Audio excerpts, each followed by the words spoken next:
Hello friends, எல்லோருக்கும் வணக்கம். Welcome to investor channel. ஆக்சுவலாக மார்க்கெட் அப்டேட்டை பற்றி லாஸ்ட் வீடியோவில் நம்ம பார்த்துட்டோம், இந்த வீக்லி மார்க்கெட் அப்டேட்டு. ஸோ பார்த்தீங்கன்னா இன்றைக்கி வந்து தமிழ்நாட்டில் நடக்கிற குளோபல் இன்வெஸ்டர்ஸ் மீட், அதாவது 7th to 8th நடக்குது. ஸோ ஃபஸ்ட் டே உள்ள சில அப்டேட்ஸும் உங்கள்கிட்ட ஷேர் பண்ணலான்னு இருக்கேன். ப்ளஸ் வந்து மார்க்கெட் நியூஸும் ஷேர் பண்ணலான்னு இருக்கிறேன். ஃபஸ்ட்டு பார்த்தீங்கன்னா டாடா பவர் இந்த குளோபல் இன்வெஸ்டர்ஸ் மீட்டில் என்ன சொல்லியிருக்காங்கன்னா, 55,000 கோடி நெக்ஸ்ட் 5 இயர்ஸில் நாங்கள் தமிழ்நாட்டில் இன்வெஸ்ட் பண்ணோம். குறிப்பாட்டு காற்றாலை, சூரிய மின்சக்தி இந்த செக்டார்லலாம் டாடா பவர் நிறுவனம் முதலீடு பண்ணுவாங்க அப்படின்னு சொல்லியிருக்காங்க. இது டாடா பவர் சொல்லியிருக்காங்க. நெக்ஸ்ட்டு டாடா எலக்ட்ரானிக்ஸ், நான் நேற்றே வீடியோவில் சொல்லியிருந்தேன், அவங்க வந்து 7,000 கோடி இன்வெஸ்ட்மெண்ட் பண்ண போகிறாங்கன்னு. ஸோ இன்வெஸ்ட்மெண்ட் அதிகரிச்சிருக்காங்க. அவங்க வந்து 12,082 கோடி இன்வெஸ்ட்மெண்ட் பண்ணுறாங்க. இந்த குளோபல் இன்வெஸ்டர்ஸ் மீட்டில் அவங்க சைன் பண்ணியிருக்காங்க. நியர்லி 40,500 பேருக்கு வந்து எம்ப்ளாய்மெண்ட் கிடைக்கும் அப்படின்னு சொல்லியிருக்காங்க. இது வந்து டாடா எலக்ட்ரானிக்ஸில் வந்து அப்டேட் 12,082 கோடி இன்வெஸ்ட்மெண்ட் பண்ணுறாங்க. நெக்ஸ்ட்டு டிவிஎஸ் குழுமம் எவ்வளோ இன்வெஸ்ட் பண்ணுறாங்கன்னா, தமிழ்நாட்டில் 5,000 கோடி இன்வெஸ்ட்மெண்ட் பண்ணுறோம் அப்படின்னு சொல்கிறாங்க. ஸோ இது மூலமாட்டு 500 பேருக்கு வேலை வாய்ப்பு கிடைக்கும் அப்படின்னு அப்டேட் கொடுத்துருக்காங்க. நெக்ஸ்ட்டு வின்ஃபாஸ்ட்டு, இது வந்து வியட்நாமை சேர்ந்த இவி கார் மேனுஃபேக்சர் பண்ணுற நிறுவனம். இவங்க வந்து 16,000 கோடி இன்வெஸ்ட்மெண்ட் பண்ண போகிறோம் தமிழ்நாட்டில் அப்படிங்கிற அப்டேட் கொடுத்துருக்காங்க. நெக்ஸ்ட்டு காத்ரேஜ்ட்டு வந்து அப்டேட்டு, காத்ரேஜ் பார்த்தீங்கன்னா 515 கோடி இன்வெஸ்ட்மெண்ட் பண்ண போகிறோம். இது மூலமாட்டு 446 பேருக்கு வேலை கிடைக்கும் அப்படிங்கிற அப்டேட் கொடுத்துருக்காங்க. நெக்ஸ்ட்டு பெகட்ரான் வந்து 1000 கோடி இன்வெஸ்ட்மெண்ட் பண்ணுவோம் அப்படின்னு சொல்லியிருக்காங்க. இது மூலமாட்டு 8,000 பேருக்கு வேலை கிடைக்கும் அப்படிங்கிற அப்டேட் கொடுத்துருக்காங்க. நெக்ஸ்ட்டு ஹியூண்டாய், இது வந்து கார் மேனுஃபேக்சர் பண்ணுற கம்பெனி. இவங்க என்ன அப்டேட் கொடுத்துருக்காங்கன்னா, 6,180 கோடி நாங்கள் இன்வெஸ்ட்மெண்ட் பண்ணுவோம் அப்படின்னு சொல்லியிருக்காங்க தமிழ்நாட்டில். நெக்ஸ்ட்டு குவால்காம், இவங்கள்ட்ட வந்து அப்டேட் என்னன்னா, இவங்க 177.27 கோடி இன்வெஸ்ட்மெண்ட் பண்ணுவோம் அப்படின்னு சொல்லியிருக்காங்க. இது மூலமாட்டு 1,600 பேருக்கு வேலை வாய்ப்பு கிடைக்கும் அப்படிங்கிற அப்டேட் கொடுத்துருக்காங்க. நெக்ஸ்ட்டு முகேஷ் அம்பானி வந்து இந்த இதில் டேரெக்டாக பார்ட்டிசிபேட் பண்ணாரான்னு தெரில, பட் அவர் வீடியோ கான்ஃபரன்ஸில் பேசின ஒரு வீடியோ பார்த்தேன். ஸோ அவர் என்ன சொல்லியிருக்காருன்னா, தொழில் தொடங்க உகந்த மாநிலம் வந்து நம்ம தமிழ்நாடு அப்படின்னு சொல்லியிருக்காரு. அது மட்டும் இல்லாமல் தமிழ்நாட்டில் ஜியோ நிறுவனம் வந்து 35,000 crores வந்து இது வரைக்கும் இன்வெஸ்ட்மெண்ட் பண்ணியிருக்காங்க அப்படின்னு சொல்லியிருக்காங்க. நெக்ஸ்ட்டு புதுப்பிக்கத்தக்க எரிசக்தி ஆலை வந்து தமிழ்நாட்டில் அவங்க நெக்ஸ்ட் வீக் வந்து ஸ்டார்ட் பண்ண போகிறாங்க அப்படின்னு சொல்லியிருக்காங்க. ரிலையன்ஸ் இண்டஸ்ட்ரீஸோட தலைவர் முகேஷ் அம்பானி சொல்லியிருக்காரு. இது முகேஷ் அம்பானி கொடுத்த அப்டேட்டு. ஸோ வந்து அப்டேட்ஸை பார்த்தோம். ஆனால் இதில் வந்து இந்த மெயினாக நம்ம பார்க்க வேண்டியது என்னென்னா, இந்த Vietnam based multinational automotive company VinFast auto limited, இவங்க வந்து 16,000 கோடி வந்து இன்வெஸ்ட்மெண்ட் பண்ணுறாங்க. மெயினாக நம்மளோட சீஃப் மினிஸ்டர் சொல்லியிருந்தாங்க, சதர்ன் டிஸ்ட்ரிக்ட்டுக்கு வந்து முக்கியத்துவம் கொடுப்போம் அந்த குளோபல் இன்வெஸ்டர்ஸ் மீட்டில். ஏன்னா சதர்ன் டிஸ்ட்ரிக்டில் தான் வந்து தொழிற்சாலை பெரிய அளவில் இல்லை, பெரிய கம்பெனிஸ் இல்லை. ஸோ அதனால வந்து இங்கே வந்து முக்கியத்துவம் கொடுப்போம் அந்த குளோபல் இன்வெஸ்டர்ஸ் மீட்டில் அப்படின்னு சொல்லியிருந்தாங்க. ஸோ தூத்துக்குடி டிஸ்ட்ரிக்டில் வந்து இந்த வின்ஃபாஸ்ட் ஆட்டோ லிமிடெட் வந்து 16,000 கோடி வந்து இன்வெஸ்ட்மெண்ட் பண்ண போகிறாங்க. இவி பிளான்ட் அமைக்க போகிறாங்க. ஸோ இது வியட்நாம் வின்ஃபாஸ்ட் ஆட்டோ லிமிடெட் வந்து தூத்துக்குடியில் 16,000 கோடி இன்வெஸ்ட்மெண்ட் பண்ண போகிறாங்க. இது வந்து VinFast auto limited Vietnam based company. இது குளோபல் இன்வெஸ்டர்ஸ் மீட்டில் வந்து update. Next doctor Reddy laboratories, அதில் வந்து update. So doctor Reddy laboratories வந்து ஷேர் ப்ரைஸ் ஹையாக இருந்தாலும் வேல்யூஷன் படி பார்த்தீங்கன்னா அதுதான் அன்றைக்கி சீப்பில் இருக்குது ஃபார்மா செக்டாரில். நான் சொல்கிறது ஃபஸ்ட்டு இதில் வந்து அப்டேட் என்னென்னு பார்த்துக்கலாம். இவங்க ரீசெண்டாட்டு அமெரிக்காவை சேர்ந்த நிறுவனம் மெனோ லேப்ஸ் அப்படிங்கிற கம்பெனியை பை பண்ணியிருந்தாங்க. ஸோ ஃபுல்லாக அக்யூசியேஷன் பண்ணி முடிச்சிட்டாங்க. இந்த கம்பெனி என்ன பண்ணுறாங்க அதை தான் பார்க்கணும். ஃபஸ்ட்டு இந்த நிறுவனம் வந்து $3 மில்லியன் பிரச்சனையில் திவாலான நிறுவனம். ஸோ அதை தான் இவங்க வாங்கியிருக்காங்க. இவங்க வந்து லேடிஸுக்கு சுகாதாரம் ப்ளஸ் வந்து சத்து பொருட்கள் இது சார்ந்த பொருட்களை மேனுஃபேக்சர் பண்ணுற கம்பெனி தான் இந்த கம்பெனி மெனோ லேப்ஸ். ஸோ இப்போ ஒரு லேடிஸுக்கு வந்து மாதவிடாய் முழுமையாக நின்று போகும்ல, அந்த லேடிஸுக்கு ஊட்டச்சத்து சார்ந்த பிராண்டுகளை வந்து மேனுஃபேக்சர் பண்ணுறாங்க இந்த மெனோ லேப்ஸ். ஸோ இவங்க வந்து இந்த கம்பெனியை வாங்கினது மூலமாக ஒரு 7 பிராண்ட்ஸை வாங்கியிருக்காங்க. மெனோஃபிட், மெனோக்ளோ இப்படி சார்ந்த ஹாப்பி ஃபைபர், அடுத்தது ஊட்டச்சத்து பொருட்கள், இந்த டைப் 7 பிராண்டை வந்து இந்த டாக்டர் ரெட்டிஸ் வந்து வாங்கியிருக்காங்க. ப்ளஸ் வந்து நிறைய ஊட்டச்சத்து பொருட்களை இந்த கம்பெனி அக்யூசியேஷன் பண்ண அப்புறம் வந்து மேனுஃபேக்சர் பண்ணவும் இது பிளான் வச்சுருக்காங்க.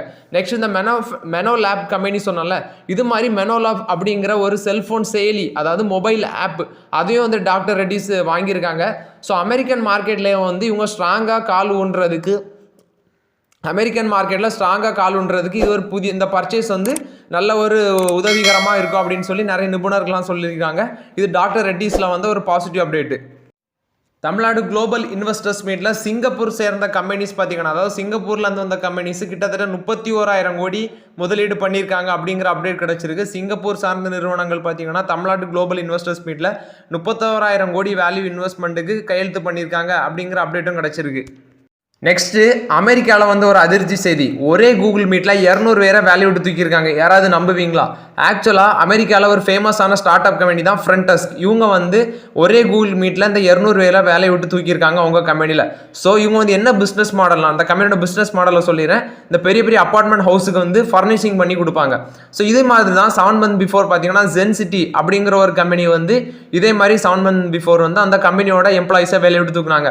அதாவது அமெரிக்கா ஃபுல்லாக 1200 பிளேஸில், அதாவது 170 பில்டிங்கில் வந்து இந்த பணியை செஞ்சுட்டு வர்றாங்க. அதாவது வீடுக்கு வந்து ஃபர்னிஷிங் பண்ணுற வேலையை வந்து இவங்க பண்ணிட்டு இருக்காங்க. ஸோ இப்படி வந்து திடீர்னு 200 பேரை வேலையை விட்டு தூக்குனதுனால full time workers, part time workers, next வந்து ஒப்பந்ததாரன்னு சொல்லுவாங்க கான்ட்ராக்டர்ஸ், இவங்களுக்கெல்லாம் கடும் பாதிப்பு ஏற்பட்டிருக்கு அப்படிங்கிற அப்டேட் கிடைச்சிருக்கு. ஜெசி டி பின்டோ இவர் தான் 2017 வந்து இந்த கம்பெனியை ஸ்டார்ட் பண்ணியிருக்காரு. $26 மில்லியன் வேல்யூ வந்து நிதியை திரட்டியிருக்காங்க. ஸோ இவங்க ஏன் இந்த 200 பேரை வேலையை விட்டு தூக்குனாங்கன்னா, இப்போ போதுமான நிதி இல்லாததுனால வேற வழி இல்லாமல் 200 பேரை வேலையை விட்டு தூக்கியிருக்காங்க அப்படின்னு சொல்லியிருக்காங்க. இது வந்து ஃப்ரண்டஸ்க் அப்படிங்கிற ஒரு ஸ்டார்ட் அப் கம்பெனிலேருந்து வந்த அப்டேட்டு, அமெரிக்காவில் உள்ள அப்டேட் இது.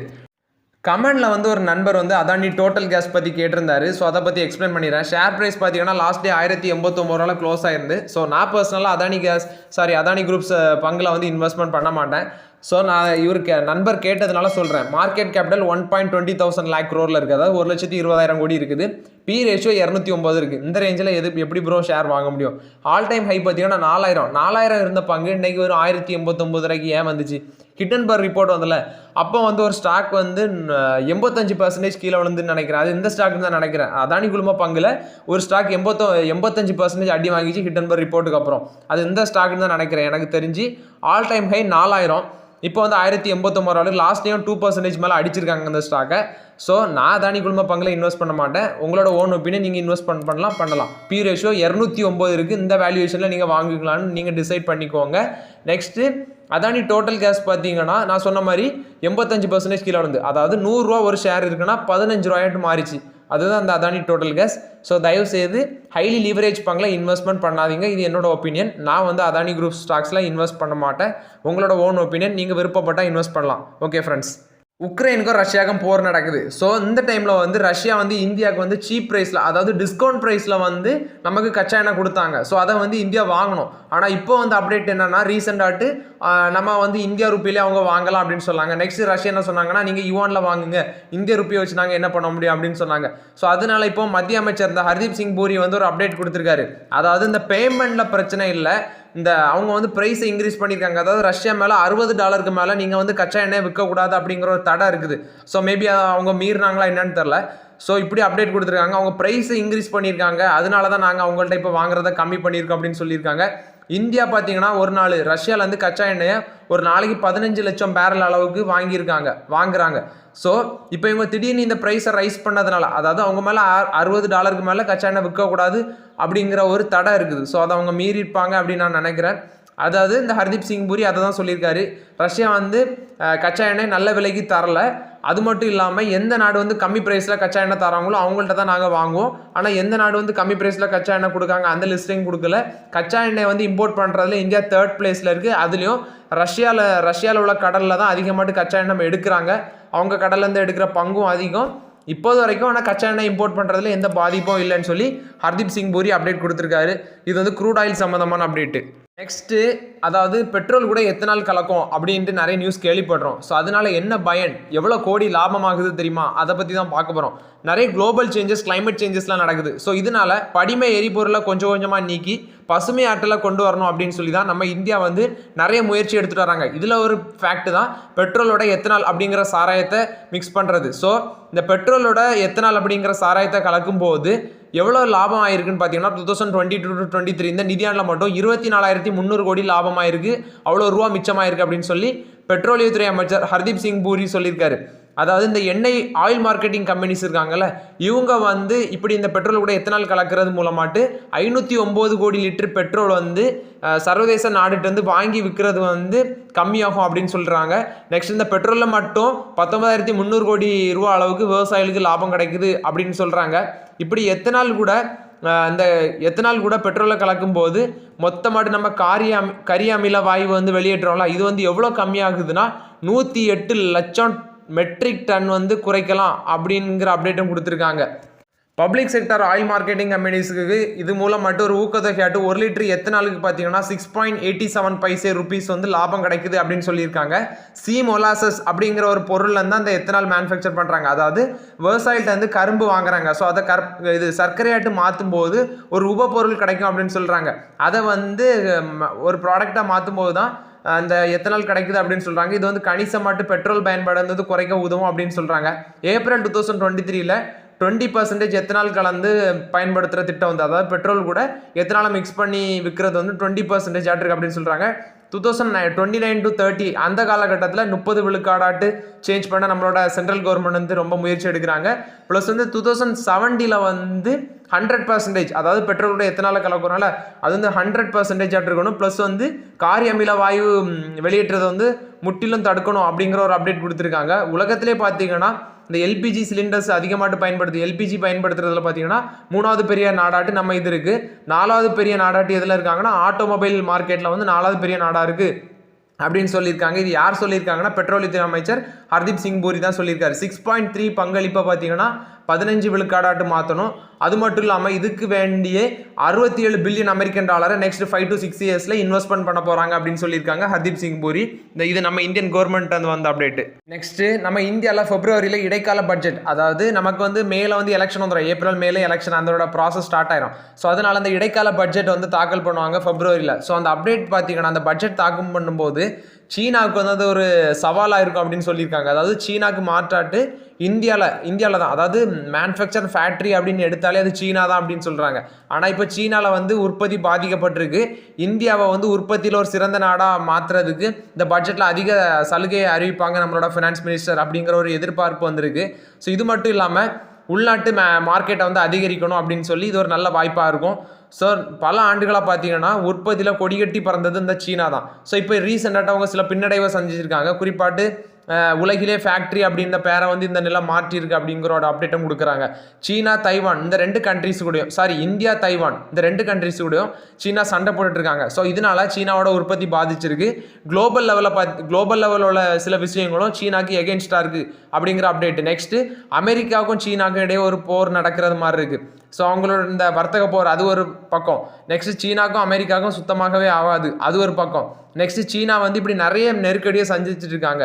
ஸோ நம்ம இந்தியன் கவர்மெண்ட் பார்த்தீங்கன்னா இன்ஃப்ராஸ்ட்ரக்சரில் அதிகமாட்டி இன்வெஸ்ட்மெண்ட் பண்ணுறதுனால அது வலுப்படுத்துறதுனால சீனாக்கு ஒரு மாற்றாட்டு இந்தியா உற்பத்தி துறையில் ஒரு லெஜண்டாட்டு வருவாங்க அப்படிங்கிற ஒரு அப்டேட்டு நிறைய பொருளாதார நிபுணர்கள்லாம் சொல்கிறாங்க.